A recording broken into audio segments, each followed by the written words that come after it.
Hi viewers, I'm Neelam and you're watching Neelam Lifestyle. Today I'm sharing a really easy tip with you guys how you can decorate or how you can give a new look to your wood furniture. We all have some kind of furniture in our home that need a uplift or upcycle.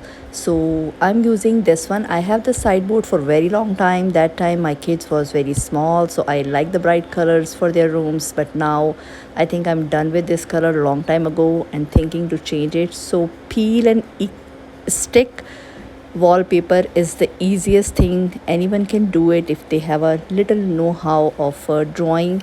So I did put this on the top of this and pinch from the edges.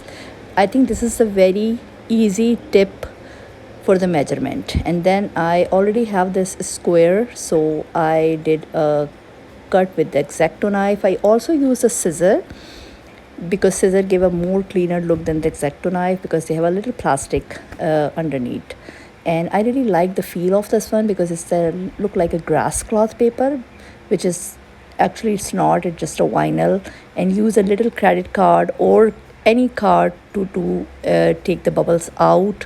And I really like the feel of it. It's very subtle, like totally opposite of that yellow look.